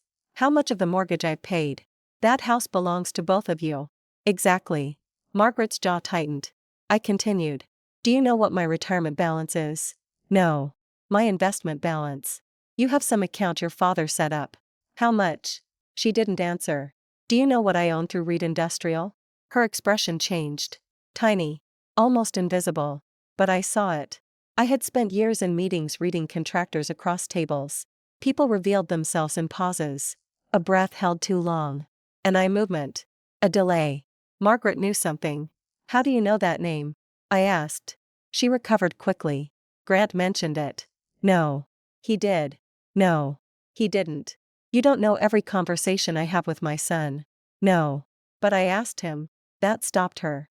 I watched the calculation happen. She looked away first. Then said. Well. He must have mentioned it years ago. Maybe. I didn't believe her. But I wasn't going to solve that mystery on the sidewalk. Margaret looked toward the building again. Then lowered her voice. How much did your father give you? He didn't give me this building. Don't play word games. I'm not. You're telling me you suddenly had enough money to buy commercial real estate. Nothing about it was sudden. That was the truth she couldn't understand. My financial life hadn't appeared after our argument. It had existed quietly while Margaret was busy assuming silence meant emptiness. She stared at me for several seconds. Then said, Grant had no idea. Not a question. I hesitated. He knew I had investments. That isn't the same thing. No. You hid it from your husband. I felt the old instinct.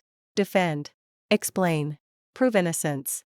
Instead, I asked, why does my money make you more upset than the fact that you told police-level lies about a generator? Her eyes flashed. I have not told the police anything. I stared at her. The sentence was strange. Too specific. I didn't say you had. Margaret froze. Only for a fraction of a second. Then she stepped back. I meant your dramatics. You act like I accused you of a crime. You said I took property without permission. You did. You gave permission in writing. She grabbed the handle of her folder. I'm not doing this here. You came over here. I wanted to understand what stunt you were pulling. It's a building. Margaret. It is not just a building. I looked up at it. To me. She was wrong. That was exactly what it was. A building. Bricks. Wood. Windows. Work. Possibility. Margaret was the one turning it into a weapon. I bent down and picked up my box. You should get back to work. Her expression hardened. You're going to regret this. I looked at her. Buying the property. Trying to provoke me. I'm not provoking you. She laughed bitterly. You moved across from my office. Diagonal. Nora. I smiled. Have a good afternoon. Margaret. Then I carried the box inside. My hands were shaking when I put it down. Not because I was afraid. Because the conversation had revealed something I hadn't expected. Margaret knew the name Reed Industrial. I had never discussed that company with her. And Grant swore he hadn't either. I took out my phone. Opened the folder I had created. Margaret, communications. Then I added a note. Saturday. 11:42 a.m. Margaret referenced Reed Industrial. Claims Grant told her. Grant previously denied discussing specifics. I stared at the note. Maybe Dad had made me paranoid. Maybe she really had heard the name years ago and remembered it. Maybe it meant nothing. I saved it anyway. Grant arrived that evening. I knew it was him because he knocked. That sounds insignificant. It wasn't. At our old house, Grant had never knocked. Neither had Margaret. Family didn't knock. That was her rule. I opened the door. Grant stood on the landing holding a bottle of wine and a paper bag. Peace offering. I looked at the bag. What is it? Thai. From where? The good place. I stepped aside. You may enter. He smiled. Then walked in. He stopped after 2 steps. The living room was still half boxes. My new sofa sat against one wall. The dining table had been assembled but there were no chairs yet. A floor lamp leaned in the corner waiting for a bulb. Grant slowly turned. This is, what? Bury you. I wasn't prepared for how much that affected me. What does that mean? Smaller than our house. That's flattering. No. He laughed. I mean efficient. Better. Good light. Yes. No room nobody uses. Exactly. He looked toward the windows. Then groaned. I can literally see Mom's office. Only if you stand there. He stepped away from the window. Problem solved. We ate on the floor because the chairs hadn't arrived. It felt strangely like our first apartment. Back when we were 20-something and thought furniture could wait as long as we had takeout. For a little while. We talked about normal things. Work. Dad. The building inspection. Renovation estimates. Grant asked intelligent questions. He always had. That was one of the reasons this entire situation hurt so much. He was capable. Thoughtful. Kind in hundreds of ordinary ways. His failure with Margaret didn't erase those things. It simply mattered too much to ignore anymore. After dinner, Grant put down his fork. Mom called. I assumed. She said you were cruel to her. I wasn't. I know. I looked at him. You know. She also said you bought the building to destroy her business. I laughed. How exactly? I asked the same question. What did she say? That clients will think it's some kind of family scandal. Do her clients know who I am? Most of them probably don't. Then we're safe. Grant smiled reluctantly. Then became serious. She said something else. I waited. She said you've been hiding assets. My stomach tightened. What exactly did she say? Bet your father has been putting money in your name for years. That's not accurate. I figured. What else? She mentioned Reed Industrial. I put my fork down. Grant noticed. What? She said that to me today. His brow furrowed. I swear I didn't tell her. I believe you. Then how does she know? I don't know. We sat quietly. Then Grant asked, could she have seen tax paperwork? Where? Our house. I thought about it. Joint returns. Supporting documents. Reed Industrial Distributions appeared on some forms. But Margaret shouldn't have seen them. Unless, a memory surfaced. 3 years earlier. Our mortgage refinance. Margaret had recommended the lender. Grant had left a file at her office because she said she knew someone who could review the numbers. I had been furious. He had apologized. I had forgotten about it. Grant. What? When we refinanced the house. His face changed. He remembered too. You gave her the paperwork. I gave her a copy of the mortgage package. The tax returns were in there. He stared at me. Were they? Yes. Oh. God. I leaned back. That might be it. I'm sorry. It was 3 years ago. I shouldn't have done that. No. I thought she was helping. I know. We were silent. Then Grant said, but that still doesn't explain why she cares now. I looked toward the dark window. Across the street. The lights in Hayes Cole had gone out. No. I said. It doesn't. The next morning. I woke before 7. For a moment. I forgot where I was. Then sunlight hit the exposed brick beside the bedroom door. I remembered. My building. My apartment. The first morning in a place I had chosen entirely for myself. I made coffee and sat near the front windows. Sunday traffic was light. Across the intersection. Margaret's office was closed. I expected to feel triumphant. Instead. I felt peaceful. That mattered more. At 8:32. My phone buzzed. An email. Sender, Hawthorne Business District Association. Subject, Property Use Concern, 214 Hawthorne Avenue. I frowned. Opened it. A formal complaint had been filed regarding renovation activity occurring outside recommended district hours. I read it twice. The movers had worked Saturday. Perfectly legal. The renovation crew hadn't even started. I forwarded the message to my attorney. Then set the phone down. At 8:47. Another email arrived. This one from the city. A neighborhood inquiry regarding commercial signage. I didn't have signage yet. At 9:03. Melissa texted. Did someone tell you there was a parking complaint yesterday? I stared at the screen. 3 complaints. Less than 24 hours after Margaret discovered I owned the building. Coincidence was possible. 3 coincidences before breakfast were less convincing. I picked up my coffee. Looked across the street. Margaret's office remained dark. I didn't call her. I didn't text Grant. I didn't cross the intersection. Instead. I opened my laptop. Created a new folder. 214 Hawthorne, complaints. Then another spreadsheet. Date. Agency. Claim. Response. Evidence. Outcome. Dad had been right. People who changed stories rarely stopped at the first version. And Margaret had apparently decided that if she couldn't stop me from buying the building, she was going to make me regret owning it. By Monday morning, I had 5 complaints against my building. Parking. Signage. Construction hours. Commercial use. Exterior lighting. 3 of those things didn't even exist yet. I sent every notice to Leah Morgan, the attorney handling the property. She called 20 minutes later. Someone really wants you gone. I have a suspect. Can you prove it? No. Then don't accuse anyone. Document everything. By Wednesday, 2 city inspectors had visited. Both found nothing significant. Thursday brought another complaint. Friday brought 2 more. Every accusation ended the same way: no violation found. Margaret was throwing stones. I was keeping receipts. Then she changed tactics. Grant called Friday afternoon. Mom says you're harassing her. I almost laughed. I haven't spoken to her since Saturday. She says you bought the building to intimidate her. Do you believe that? Silence. That was enough. Grant. I don't know what to believe anymore. Then stop carrying her accusations to me. What? If Margaret has a legal complaint, she can contact Leah. If she has a personal complaint, she can keep it. Nora, I'm done defending myself against stories she invents. I hung up. An hour later, Grant texted. You're right. I'm sorry. I saved that too. At this point, saving things had become a habit. I had no idea how useful that habit was about to become. Monday morning, 2 police officers walked into my unfinished office. One introduced himself as Officer Harris. Ms. Reed. Yes.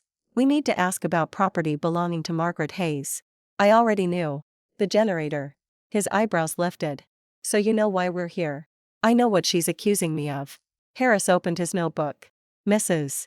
Hayes says you removed a generator from her property without permission and refused to return it until she threatened legal action.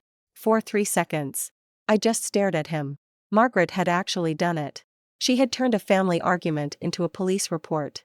None of that is true. She says you took it on August 16th. I borrowed it. Do you have proof she gave permission? Yes. I pulled out my phone. The message took 10 seconds to find. Dad's power is out. Can I borrow the generator? I'll return it tomorrow morning. Margaret's reply, take it. Bring it back tomorrow. Harris read it twice. When did you return it? The next morning. Proof. I opened another folder. A photo showed the generator inside Margaret's garage at 8:14 a.m. Then I pulled up my vehicle's dashcam archive. It showed me unloading it. Harris looked at his partner. The entire accusation had collapsed in less than 5 minutes. Can you send these to me? Absolutely. I did. Then Harris asked, did Mrs. Hayes ever tell you to return it before the agreed time? No. Did she threaten legal action? No. Did you threaten her afterward? No. He looked down at his notes. She says you moved across from her workplace specifically to frighten her. I bought a commercial building. Have you threatened her there? No. Followed her? No. Contacted her repeatedly? No. Any messages? Mostly from her. I showed him those too. One read, you think buying that building makes you powerful. Stay away from me and my business. My response, I have no intention of interfering with your business. Please communicate through my attorney regarding property matters. Another, you are trying to destroy my family. I hadn't answered. Harris closed the notebook. Ms. Reed. Based on what you've shown me, I'm not seeing evidence of theft or harassment. I nodded. Thank you. But keep everything. I already am. Good. He handed me his card. If this escalates, call. They left. I stood alone in the unfinished office. For the first time, I was furious. Not hurt. Not disappointed. Furious. Margaret hadn't just insulted me. She had tried to turn a lie into an official record. I picked up my phone. For 1 second. I wanted to call her. Leah's voice came back to me. Document everything. So I didn't. I scanned the officer's card. Saved the report number. Added the incident to my spreadsheet. Then went back to work. That evening, Grant arrived without warning. He knocked. At least he had learned that much. I opened the door. His face was pale. The police. Yes. Mom called the police on you. Yes. She told me they contacted her because of one of your complaints. I laughed. Of course she did. Grant looked sick. I showed him everything. The police card. The messages. The photo. The dashcam footage. Then the original text giving me permission. Grant read it silently. Finally, she lied. Yes. To the police. Yes. Why? You need to ask her. He paced across the room. I'm going over there. Grant. He stopped. Don't go there and demand she apologize to me. His expression hardened. Why not? Because this isn't about an apology anymore. Then what is it about? Whether you're finally willing to see her clearly. He stared at me. Then left. Margaret called me 40 minutes later. I declined. Again. Declined. Then a message appeared. You turned my son against me. I saved it. Another followed. You have been planning this for years. Then, does Grant know how much money you've hidden from him? I stopped breathing. Hidden. Not saved. Not invested. Hidden. My phone rang again. This time. I answered. What do you mean? Margaret laughed bitterly. So now you'll talk to me. What money? You know exactly what I mean. No. Tell me. The accounts. My grip tightened around the phone. What accounts? Don't insult me. Margaret. How much do you think I have? Silence. Then she said, enough to buy a $700,000 building without your husband. My blood went cold. The purchase price had never been publicly disclosed at that point. Not online. Not to Grant. Not to anyone in the family. How do you know what I paid? Margaret said nothing. How do you know? You're not the only person who understands real estate. That wasn't an estimate. She hung up. I immediately called Grant. He answered on the first ring. What happened? Did you tell your mother what I paid for the building? No. Are you sure? Yes. You never told me. Exactly. Grant. She knows the purchase price. Silence. Then, how? I don't know. I opened my laptop. Pulled up my closing documents. The sale price would eventually appear in public records. But not yet. Not that fast. Unless Margaret had another source. Or another document. There's something else. I said. What? She knows about my accounts. I told you. I never gave her, I believe you. That stopped him. Then where did she get it? I remembered the refinance package. Tax returns. Financial disclosures. Documents sitting in Margaret's office years earlier. Grant. Yeah. Go to your mother's office. Why? Find the refinance file from 3 years ago. He was silent. If it's still there, check what's inside. Grant called at 10:36 that night. His voice sounded wrong. Flat. Nora. What did you find? He didn't answer immediately. Then, your tax returns. My stomach tightened. What else? Investment statements. I stood up. What? Copies. Old ones. From the refinance. Some. He took a breath. There are newer documents too. The room seemed to shrink. How new? One is from last year. That's impossible. I know. I hadn't given Margaret anything last year. Neither had Grant. What document? A Reed Industrial Distribution Statement. I sat down slowly. That document had been mailed to our house. I remembered receiving it. Or thought I did. Grant continued. And there's more. What? Bank records. Mine. I went still. What kind? Old business account statements. Investment transfers. Checks. Why would she have those? I don't know. His voice cracked slightly. Then he said, but I found something I think you need to see. Grant arrived 25 minutes later carrying a thick gray folder. He placed it on my dining table. Neither of us sat. What is it? I thought Mom helped us with the down payment on our first house. She did. No. He opened the folder. She didn't. He pushed a bank statement toward me. Years earlier, Margaret had transferred $35,000 to Grant. She had called it a gift. 4 years afterward, whenever we disagreed with her, she found some way to mention it. After everything I'd done for you. After I helped you buy your first home. After I made sure you had a future. Grant pointed at another transaction. Look where the money came from. I followed the account number. Then looked at him. What is this? My old investment account. The one his father had opened for him as a teenager. Margaret had remained custodian when Grant was younger and later retained access because he never bothered removing her. Grant swallowed. She transferred my own money to me. I stared at him.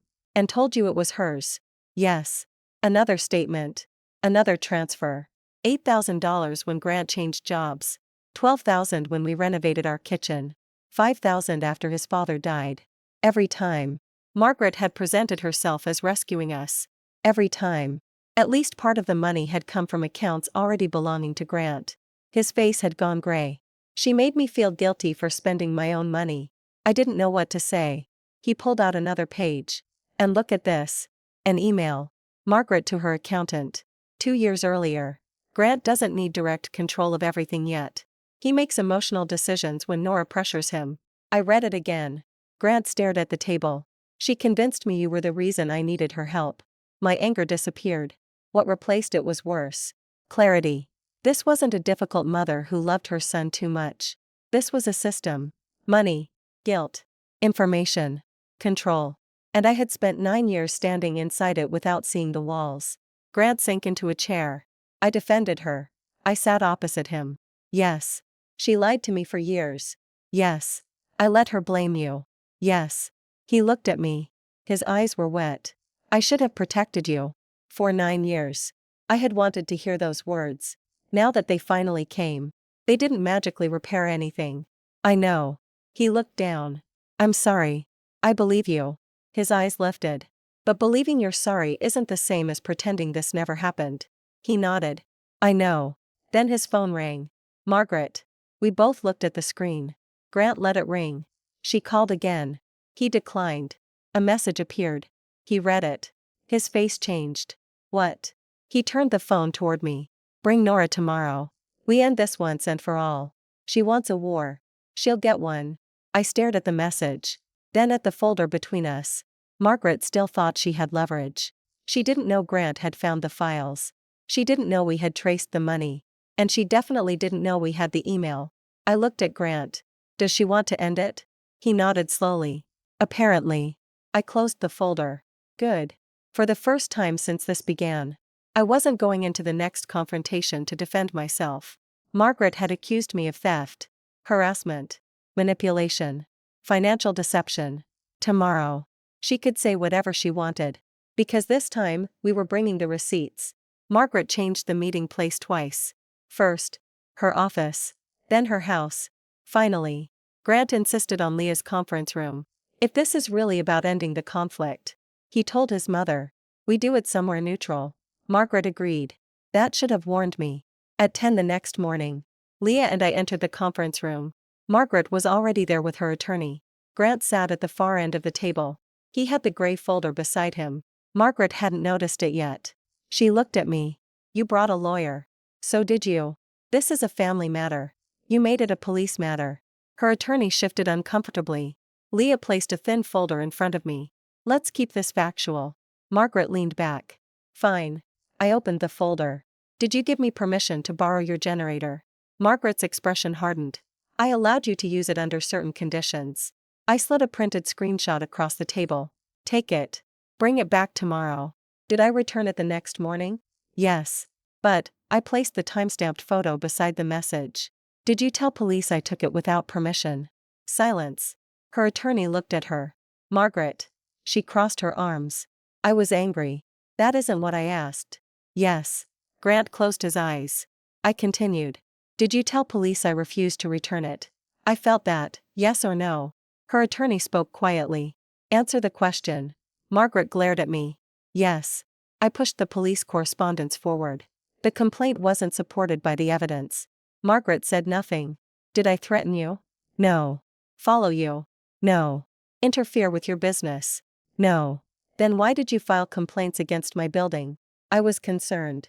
About signage that didn't exist. Her face tightened. Parking. Nothing.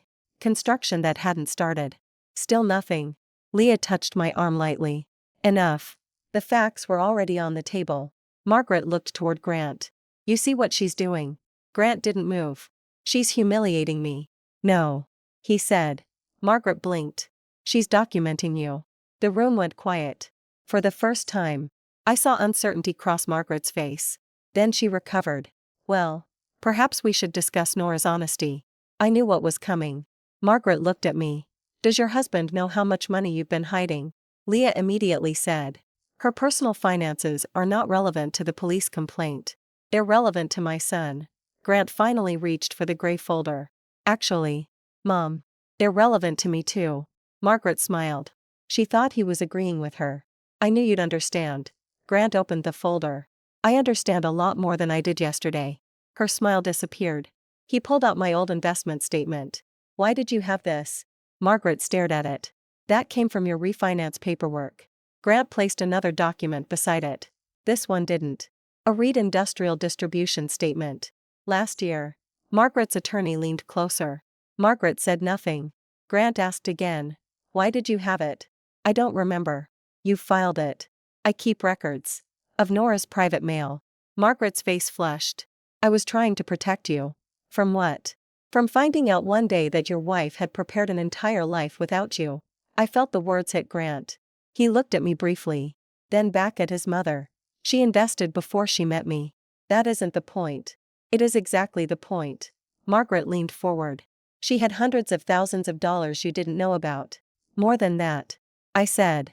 Everyone looked at me. I kept my eyes on Margaret. If we're going to discuss my money, let's at least be accurate. Her expression changed. Just slightly. Grant didn't ask how much. That mattered. Margaret did. How much? I almost smiled. That's between Grant and me. Her jaw tightened. I continued. You spent years telling me I couldn't survive without your son while knowing I had substantial independent assets. I didn't know exactly what you had. You knew enough. I knew you were hiding money. No. You found private financial information and turned it into a story that suited you. I was protecting my son. Grant suddenly pushed another bank statement across the table. Then explain this. Margaret looked down. Everything in her face stopped. There it was. The first real fear I had ever seen from her.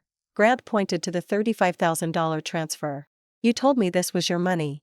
Margaret didn't answer. It came from my account. I managed that account. It was mine. You were young. I was 29. You were irresponsible. Grant laughed once. Coldly. Was I irresponsible when you transferred another $8,000 from it 3 years later? Margaret looked toward her attorney. He was reading the statement now. Grant added another.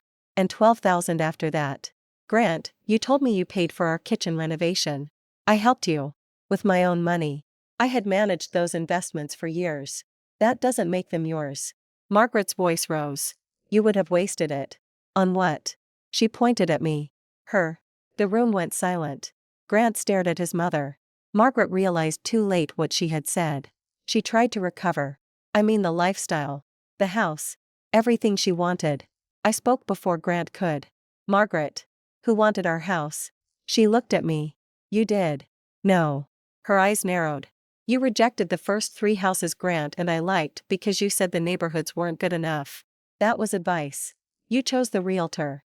I knew her. You chose the lender. I recommended him. You pushed Grant toward the larger house. I wanted my son to make a good investment. And then you spent 6 years telling him he needed your financial help to maintain the life you encouraged him to buy. She stared at me. For once. There was no immediate answer. Grant pulled out the email. His mother recognized it before he finished placing it on the table. Her face drained. What is that? You know. Where did you get it? Your office. You went through my private files. Grant looked at her for several seconds. Then almost laughed.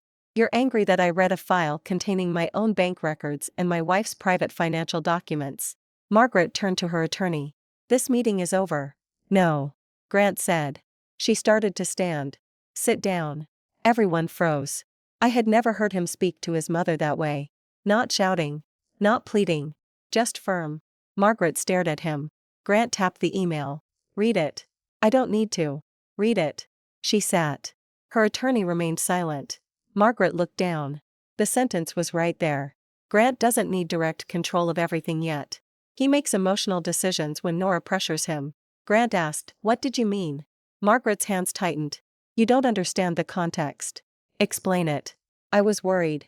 About what? Losing you. There it was. Not money. Not Nora's attitude. Not the generator. Not the building. Grant sat back. Losing me to what? Margaret's eyes filled. To her. I didn't speak. Neither did Leah. This was no longer my argument. Margaret looked at her son. Before you married her. You called me about everything. I was 27. You trusted me. I still trusted you after I married Nora. No. You changed. I grew up. You stopped listening. I started making my own decisions. Because of her. Grant shook his head. No. You just needed it to be because of her. Margaret looked at me with tears in her eyes. You took my place. I finally spoke. I never wanted your place. You got it anyway. No. My voice stayed calm. Grant isn't a position someone gets promoted into. Her lips trembled. You don't understand what I sacrificed for him. I don't need to. You can sacrifice everything for your child and still not own the adult they become. Margaret looked away. Grant's voice softened. Mom. She turned toward him. I love you. She started crying. He continued. But you lied to me. I was protecting you. You controlled me. I helped you.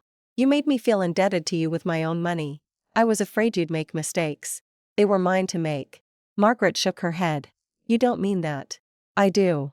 She looked at me. Then back at Grant. So that's it. No. You choose her. Grant stared at her. I felt something tighten in my chest. 4 years. This had been the question he feared most. Mother or wife? Loyal son or loyal husband? Margaret had built every conflict around that false choice. Now she put it directly in front of him. You're choosing Nora over your mother. Grant was quiet for several seconds. Then he shook his head. No. Margaret's expression changed. Hope. Brief and immediate. Grant closed the folder. I'm choosing myself. Her hope vanished. He continued. And that means I decide how I spend my money. He removed one statement. How I handle my marriage. Another. Where I live. Another. Who I trust. Then he pushed the folder away. And when my wife tells me someone hurt her, I don't automatically ask her to make that person comfortable. I looked down. That sentence hit harder than I expected. Margaret wiped her face. So I'm just cut out. I didn't say that. Then what are you saying? I'm saying you don't get access to my accounts anymore. She stared at him. You don't get our financial documents. Grant, you don't contact Nora's building inspectors, the police, or anyone else to pressure her. Her attorney quietly said. That's reasonable. Margaret shot him a look. Grant continued. And you don't use me to deliver messages to my wife. What if she, no. One word. Margaret stopped. If you have something legal to discuss, talk to Leah. If you have something personal to say to Nora, you ask whether she's willing to hear it. Margaret looked at me. I didn't rescue her. Then Grant said the hardest part. And until I trust you again, I need space. She looked as if he had struck her. How long? I don't know. You're punishing me. No. His voice was tired now. I'm finally letting your choices have consequences. Margaret lowered her head. Nobody celebrated. There was nothing to celebrate. A family had spent years confusing control with love. One meeting wasn't going to repair that. Leah closed her folder. Margaret's attorney quietly outlined the agreement. No further complaints without legitimate grounds. No direct interference with my business. No access to our financial records. No false reports. Any necessary legal communication would go through counsel. Margaret agreed. Not happily. But she agreed. As we stood to leave, she said my name. Nora. I turned. Her eyes were red. For a moment, I thought she might apologize. Instead she asked, was buying that building really not about me? I looked at her. No. She gave a bitter smile. I don't believe you. That's okay. Her expression shifted. What? I picked up my bag. You don't have to believe me anymore. Then I walked out. 3 months later, the brass letters went up on the front window. Nora Reed Consulting. Dad stood on the sidewalk beside me. Crooked. They're not crooked. Third letter. You need glasses. I have glasses. New glasses. He smiled. The business wasn't huge. I had 2 regular clients. 4 active projects. And enough work booked for the next quarter to stop checking my bank account every morning. It was mine. Grant and I were still married. But he hadn't moved into the apartment. Not yet. We were seeing a counselor. Sometimes we had dinner. Sometimes he stayed late and went home afterward. For the first time in our marriage, neither of us treated staying together as the default outcome. We were choosing it 1 week at a time. Margaret stayed away. No complaints. No calls. No surprise visits. Then, one Sunday afternoon, someone knocked. I opened the door. Margaret stood outside. Alone. No lawyer. No Grant. No folder. Can I come in? I didn't move. Why? She swallowed. Because I owe you an apology. I studied her. Then stepped aside. She entered slowly. Her eyes moved around the apartment. This is beautiful. Thank you. She sat across from me. For several seconds. She said nothing. Then, I lied. I waited. About the generator. Yes. About you harassing me. Yes. I shouldn't have had your financial documents. No. And I knew you weren't dependent on Grant. That was the one I wanted to hear. You knew. She nodded. I think that made me angrier. Why? Because I couldn't tell myself you stayed with him because you needed him. I said nothing. Margaret looked down. You stayed because you loved him. Yes. And that meant he loved you enough to choose you too. Her eyes filled. I was jealous of my own daughter-in-law. The sentence sounded ugly. Maybe because it was honest.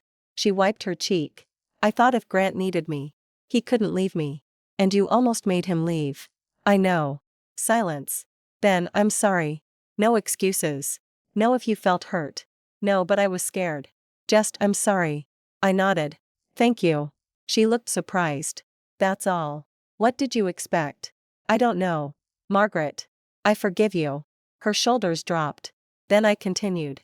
But forgiveness doesn't restore access. She looked at me. You don't get a key. She nodded. You don't get my financial information. Another nod. You don't come here unannounced. I understand. And you never use Grant to pressure me again. I won't. I held her gaze. And you never touch my phone. My property. Or me in anger again. Never. I believed she meant it. That didn't mean I forgot. It meant I no longer needed the memory to control me either. Margaret stood at the door. She paused. I really am proud of what you've built. Months earlier, those words would have mattered enormously. That was how I knew I had changed. They were nice to hear, but I didn't need them. Thank you. She left. I watched her cross the street. Then I looked at the glass below me.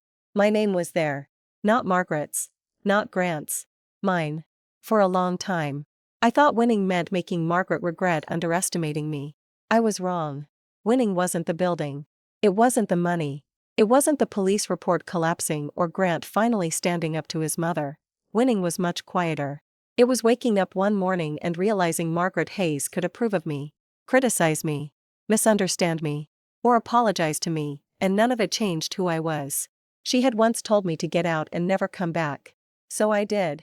I just never expected leaving her house would be the first step toward finally building my own.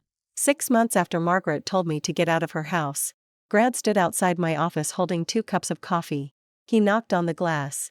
I looked up from my laptop. You know the door is unlocked. I'm practicing boundaries. I smiled. Come in. He placed 1 coffee beside me. Your father says your sign is still crooked. My father needs a hobby. He says correcting you is his hobby. That sounds like him. Grant laughed. Things between us were different now. Not magically fixed. Different.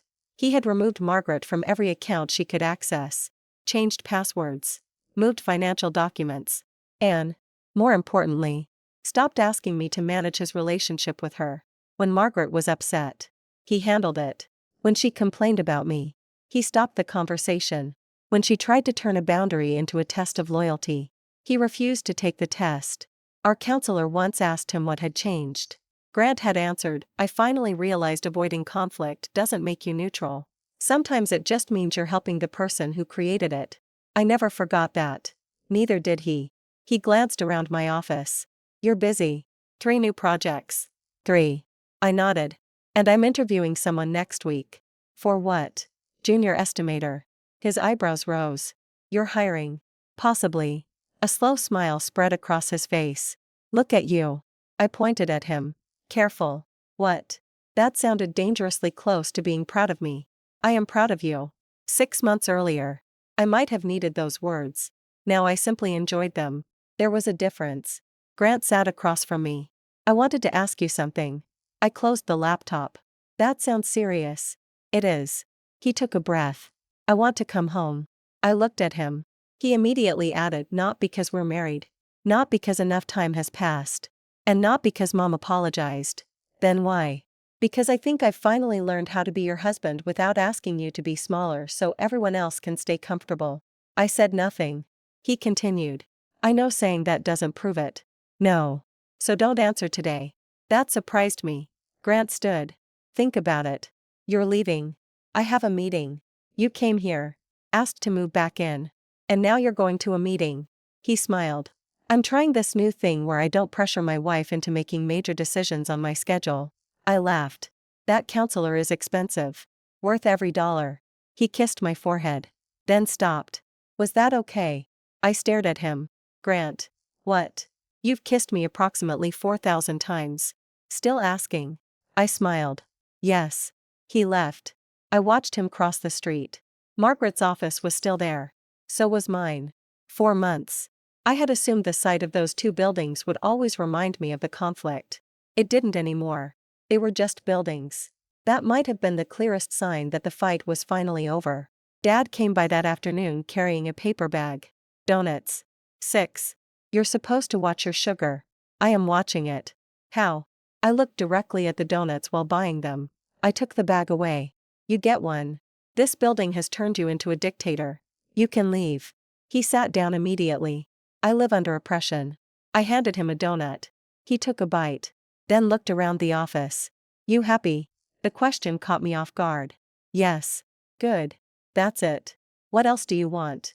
I don't know. Fatherly wisdom. I'm eating. I laughed. Then he pointed at me with the donut. You spent years asking whether everybody else was happy with your decisions. I waited. Maybe leave well enough alone. That was Dad's version of wisdom. Short enough to fit between bites. I sat beside him. Grant wants to move back. Dad chewed. Do you want him to? I think so. That's not yes. No. That's not no either. No. He nodded. Then take your time. I thought you'd have more of an opinion. I do. What is it? He took another bite. My opinion is that you finally learned to make your own decisions. It'd be pretty stupid for me to start making them for you now. I smiled. Annoyingly reasonable. I have my moments. Grant moved in 3 weeks later. Not back into our old house. Into the apartment above my office. That surprised everyone. Including me. We sold the suburban house months later. Margaret didn't choose the realtor. She didn't recommend a neighborhood. She didn't ask what we paid for anything. The first time Grant told her we were selling, she simply said, "I hope you find somewhere that makes you both happy." Then she changed the subject. Growth rarely looked dramatic. Sometimes it was just the absence of the old argument. My relationship with Margaret remained careful. We had dinner occasionally. She called before visiting. She stopped commenting on my finances. Once, she began offering advice about a client dispute. Then caught herself. Sorry. I smiled. Thank you. That was enough. I never became the daughter-in-law she had imagined. She never became the mother-in-law I once wished she would be. We simply learned how to exist without trying to control each other. And somehow, that worked. One Sunday evening, Grant and I were closing the office when he stopped beside the front window. Do you remember that night? I knew exactly which one. Yes. Mom telling you to get out. Yes. I think about what I said more than what she said. I looked at him. Maybe you should just go home. He winced. I hate that sentence. You should. I deserved that. Yes. He smiled slightly. Still brutal. You'll survive. He reached for my hand. I thought home was a place. I looked around. The office lights were off. Upstairs, our apartment windows glowed softly. Dad's ridiculous plant sat near reception because he insisted every office needed something alive besides invoices. Across the street, Margaret's office was closing too. I did too. I said. Grant squeezed my hand. What do you think it is now? I thought about Dad's kitchen. Our old suburban house. Margaret's dining room. This building. The months I had spent alone upstairs. Then Grant returning only after both of us had changed. A place where you don't have to earn permission to belong. He nodded. I like that. We locked the office. As we started upstairs, I stopped at the window. 6 months earlier, I had imagined Margaret seeing this building and realizing she had underestimated me. That fantasy had felt powerful. Now it felt strangely small. Because I had learned something better. You don't need someone to regret hurting you for your healing to count. You don't need them to envy your life. You don't need them to lose so you can win. And forgiveness doesn't mean handing back the access someone abused. Margaret apologized. I forgave her. Grant changed. I gave our marriage another chance. But none of those things were the reason I was okay. I was okay because somewhere between being told to leave one house and buying another, I stopped asking other people to tell me what I was worth. Margaret once believed I needed her son's money. Grant once believed keeping his mother happy was the same as keeping peace. And I once believed being a good wife meant enduring things quietly enough that nobody else felt uncomfortable. We were all wrong. I turned away from the window. Grant was waiting on the stairs. You coming? Yes. I switched off the final light. Then followed him upstairs.